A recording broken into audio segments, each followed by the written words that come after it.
What's happening, everybody? It's Sean with reactions to the classics, and today we got a top 10 songs reaction to Fountains of Wayne, brought to us by our friend, longtime supporter and patron channel, Richard. Thank you, Richard. Appreciate you. Appreciate all the patrons that make this thing go. If you'd like to support us in any way, check out the Patreon link below or the patron link on the end screen. We put up videos every single day. It takes a lot of man hours. We couldn't do it without him and would appreciate any consideration you would give to supporting us. All right, Fountains of Wayne. I only know one song of theirs, and if you're watching this, you may only know one song of theirs, but Richard says, they were a four-piece band from New York during the 2000s, actually back to the 90s too. Their bass player and chief songwriter, Adam Schlesinger, died in 2020 during the pandemic. He died of COVID early on in the COVID pandemic.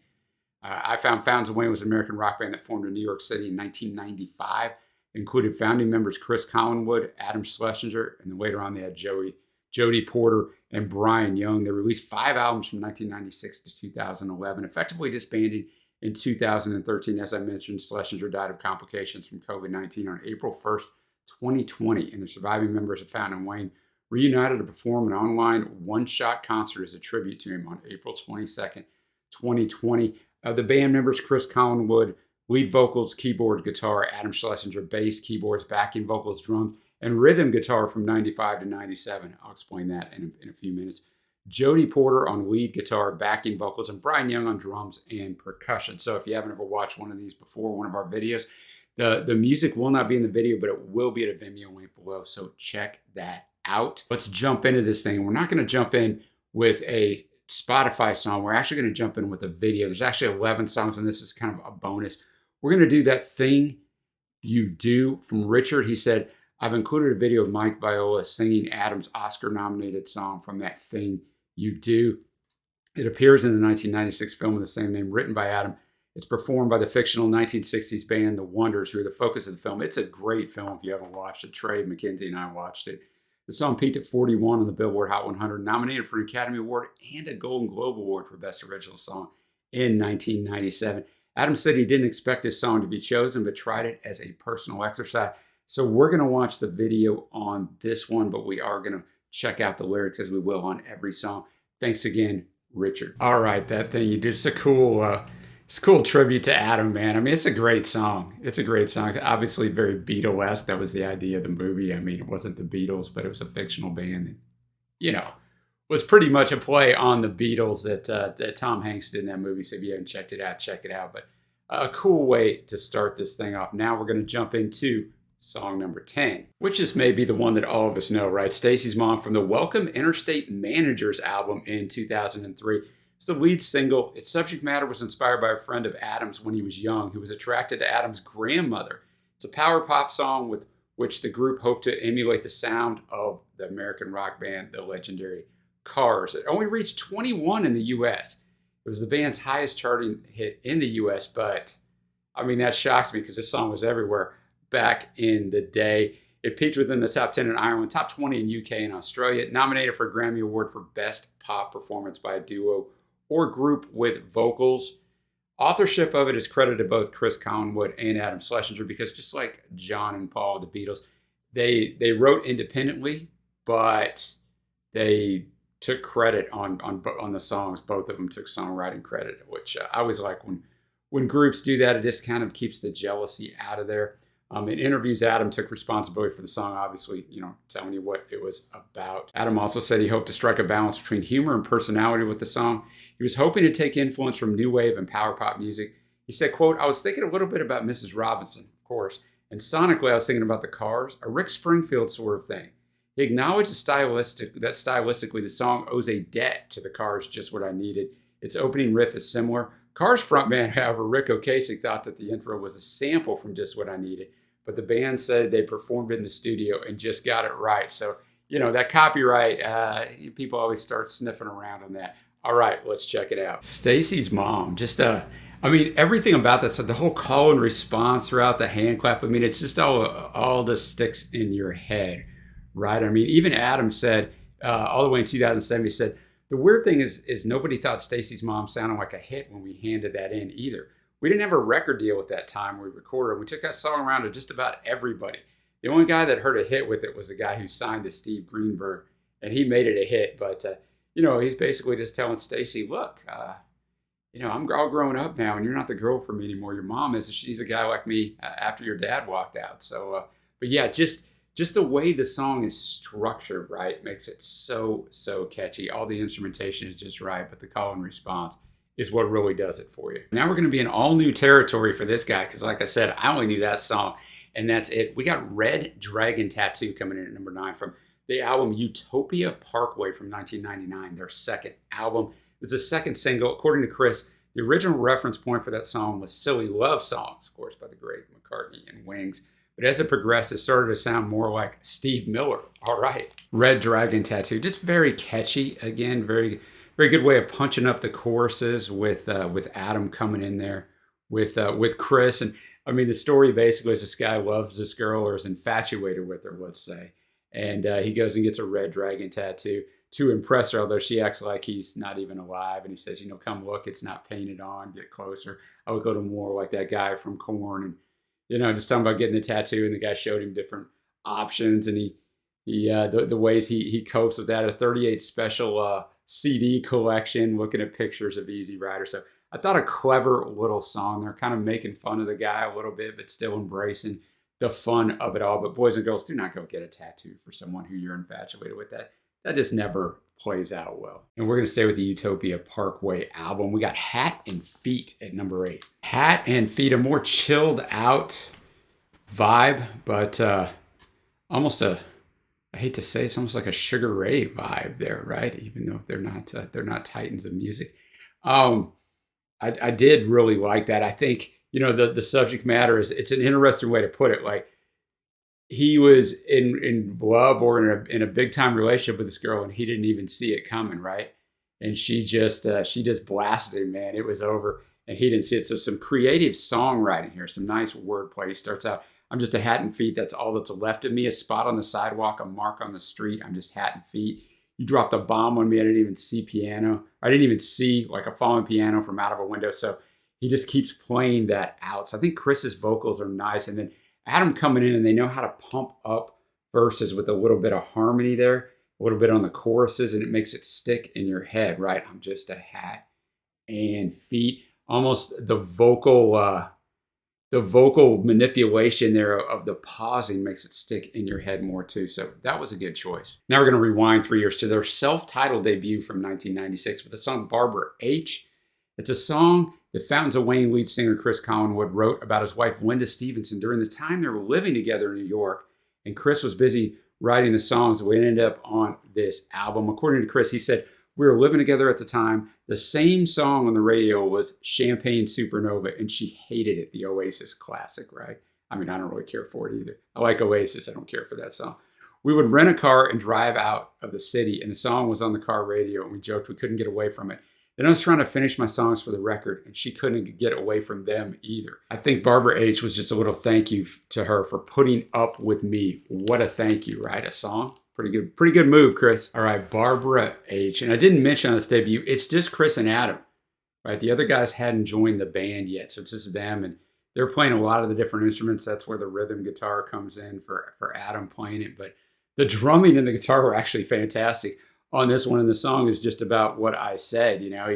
He's just writing how Barbara can't get their songs out of her head, and she doesn't want to listen to the band play anymore, but how she's worth it all. And I never really thought about that, right? If you're married or dating a musician, man, you hear their songs over and over and over again because these songs just don't come about. They're labor of love of just insane repetition. So I thought they sounded really good there, especially for the debut, and with only 2 of them putting all this together. But we're going to stay on that train of this debut album. With song number 6, you see it below, we got Radiation Vibe.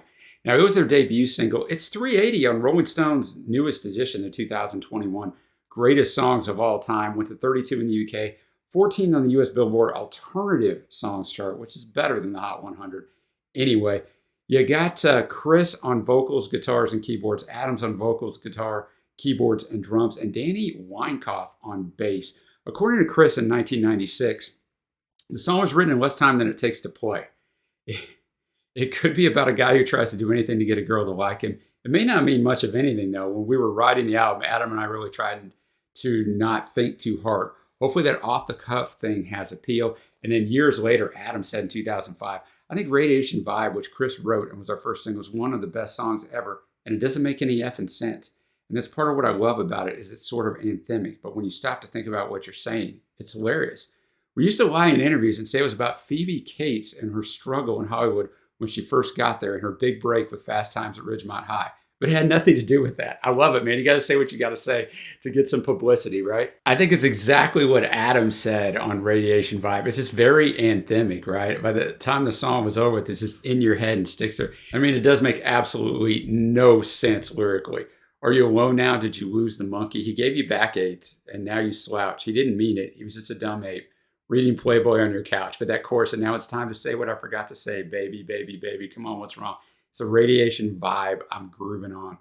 Don't it make you want to get some sun? Shine on, shine on, shine on. I mean, it's just, the guitar was great. All of it was great, man. Just super enjoyed that. We're going to stay right here on the debut album. Number 5, Survival Cars. Their third single went to 53 in the UK. Backing vocals were performed by Dominic Durand of Ivy, a band which also featured the song's co-writer Adam Schlesinger. And I just came across Ivy not very long ago. I don't know if it's a top 10. It was on one of the live streams. I don't know, man, but it's been driving me nuts since I did this research of like where I just came across this, but let's do it. Survival Car. My only criticism is it could have been longer. It's only 2 minutes, 5 seconds. A very rocking song, right? I thought obviously the harmonies again were nice. I don't really know what the subject is, Survival Car. I mean, I guess you can just ride around with me and we're going to have a good time. That's kind of what I got of it as you read through, kind of get a little snapshot into New York City a little bit there as they're riding around. But yeah, the guitar work was fantastic. The drumming, and of course, Chris sounded great. And the backing vocals with Dominique were good, although you couldn't hear them too much in that one. Now we're going to go back to Utopia Parkway, that second album from 1999. And we got Denise. Denise, I noticed on their mixing, they go right up to the very end of the song with the vocals. So I thought the guitar work on here was fantastic. I can finally shout out guitarist Jody Porter. He's the lead guitarist.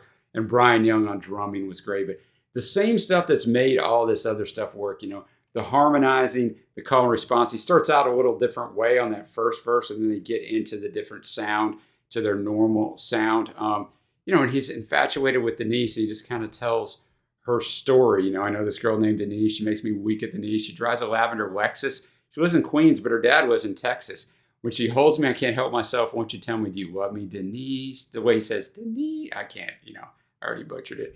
Oh, baby, tell me, please. I heard she used to be married. She listens to Puff Daddy. She works at Liberty Travel. She has a heart made of gravel. Uh-oh. And then get into that chorus again. But a nice, catchy song. They're also a short one. Now we're going to move back to that debut. We got Sick Day. It's song number 3. It's the last song from the debut. I don't want to spoil anything for you. All right, let's check it out. All right, Sick Day. First of all, I'm definitely going to have to go back and listen to this album. I did not listen to it for our album draft in 1996. I know I've already heard a lot of the songs, but really enjoyed this one. We had a little false ending in about 45 seconds. Come back in with that great guitar work. I thought the lyricism was very clever. It just talks about the mundane workday that you have, right, in New York City. Several references to New York City, including the path, the Port Authority, transit. So, yeah, just a lot of different things in there, but talks about this girl and just what she goes through. She's going to take a sick day soon and get away from the mundaneness of it. And talks about another guy who gets through his day thinking about the lawn. And it just kind of is a snapshot of, right, a lot of times when we graduate from high school and whether we go to college, whatever, we're in a hurry to get out, right, to get out in the working world. And once you get there, you realize, like, wow, this is it. This is what I signed up for the next 40 to 50 years. Just the mundane boredom of it all. I thought this song captured it well. I thought the guitar work was fantastic. Just a really good song. Very fitting for number 3. Now we're going to circle back to the album that Stacy's mom was on, Welcome Interstate Managers, in 2003. We got the song Hackensack. They said the song's about a guy reminiscing over a girl he knew in his youth, a girl who has since grown up, moved to LA, and became famous. The guy still loves the girl and hopes that she may one day return to Hackensack, which is a city in New Jersey.